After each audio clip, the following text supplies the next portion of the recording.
Tēnā koutou katoa. Ko Ngāti Raukawa ki te tonga te iwi. Me whakatipu ake hau ki te awa karangi me Whanganui. Nō reira, no Te Whanganui-a-Tara hau. Ngā mihi ki ngā atua, ngā mana whenua, ngā tupuna o ngā iwi, ngā kaimahi o tēnei kaupapa, kia koutou katoa. Ko Kassie Hartendorp tōku ingoa. Nō reira, tēnā koutou katoa. Phil, can I first say, oh my gosh, like speaking after all these beautiful speakers is quite intimidating, I'm not going to lie about that. And I'm only making an assumption that I'm the youngest person on the panel, because you're all just putting that out there as well. We're honoured to be here. First of all, I just really wanted to head to ESRA and particularly the Sue for inviting me to be a part of this panel.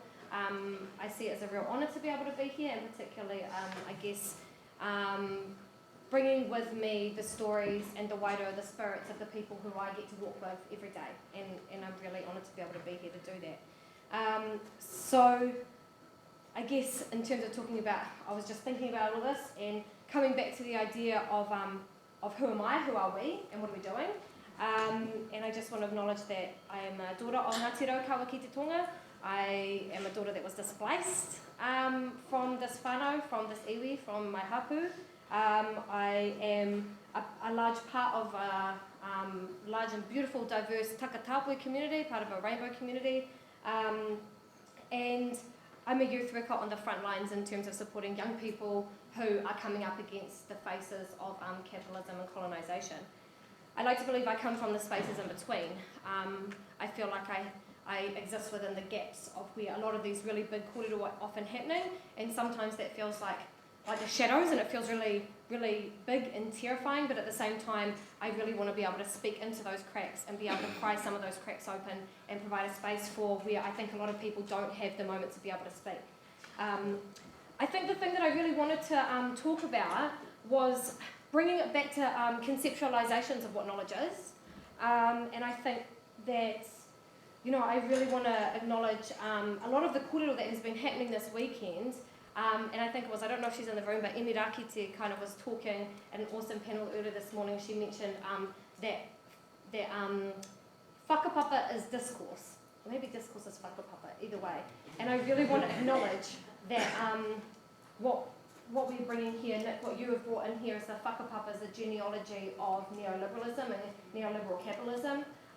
We're talking about a long trajectory of change that has taken place. And just the same as there is a whakapapa of capitalism and neoliberalism, there is a whakapapa of indigeneity as well, yeah?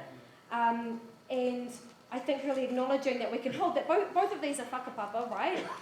But also one whakapapa was, I guess, in a colonising position over another. And that I don't think we can pretend that that doesn't exist and that that's not there. I don't think if Indigenous people were given a space to be able to think about what system would work for them, I don't think that would look like capitalism.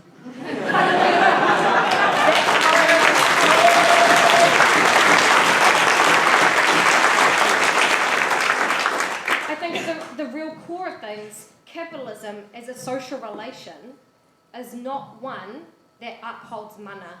It is not one that upholds true connections. It is not one that upholds manakitanga. The exploitation of surplus value is not on the basis of manakitanga. That to me is not compatible in any sense.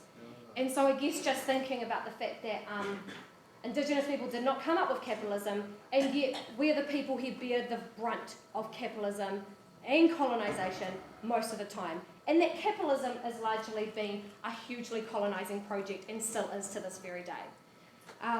So I guess I just want to hold those two knowledges, and in thinking about those knowledges, I also want to know, coming back to, I guess, Audre Lorde, right? And the idea of dismantling the master's house and the master's tools. And maybe this is the most used quote in any kind of political conference that happens across the world. I acknowledge that. But I guess I'm holding in my heart the question of whether or not the master's tools, i.e. the tools that created capitalism and colonisation, are the same tools that are going to get rid of that.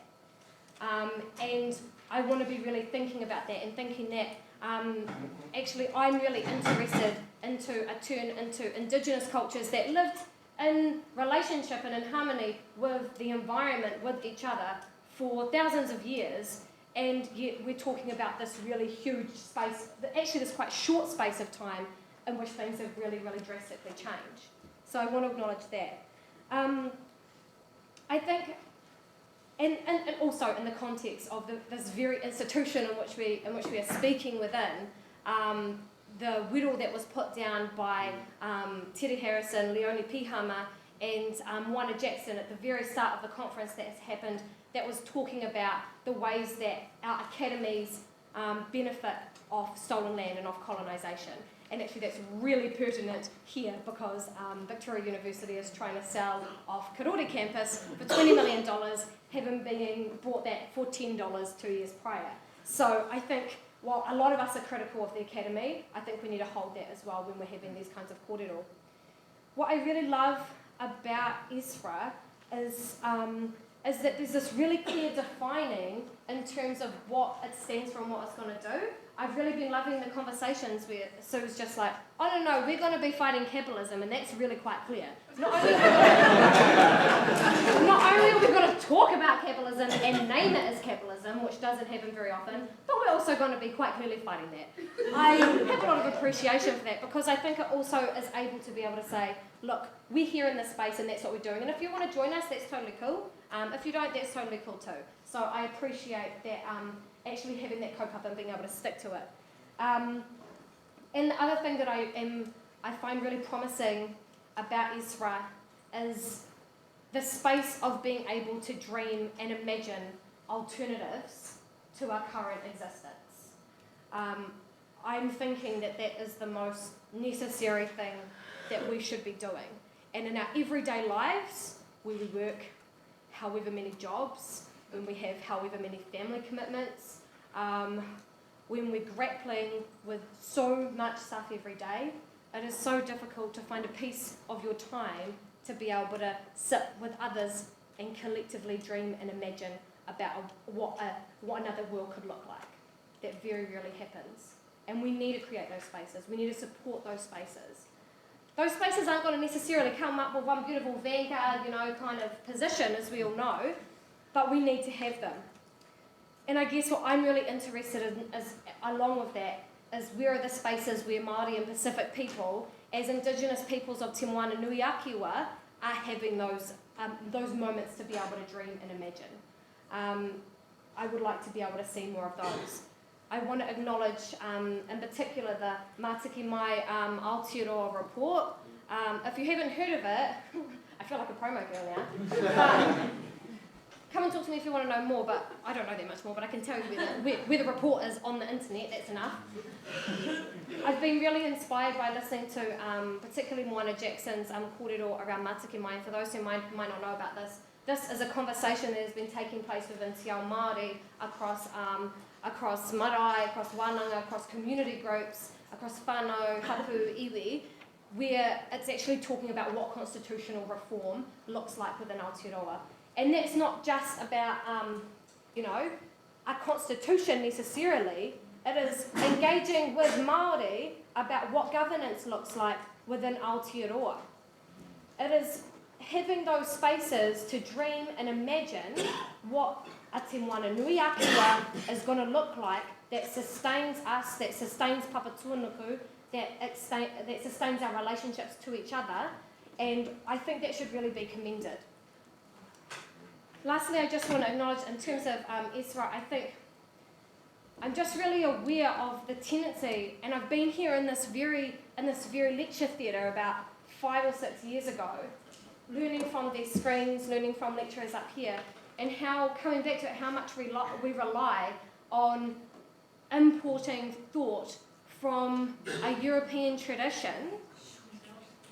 We're not always dedicating the same amount of time to looking at the traditions and the rich matauranga, the rich knowledge that comes out of this very land. I think that's quite often ignored, erased, dismissed, and treated as lesser than that of something that comes from our Western traditions. So I guess what I'm saying is that I'm really in support of this space that this crew is creating, and I really invite, I guess, people who are going to be travelling along with this to be thinking about what their role is in that. Where are the knowledges that you're basing your work on? Do they come from here? Where do they come from? How do they all merge together? And how are we continuing to challenge neoliberalism as a colonising project, not just a project that affects the working class? Kia ora.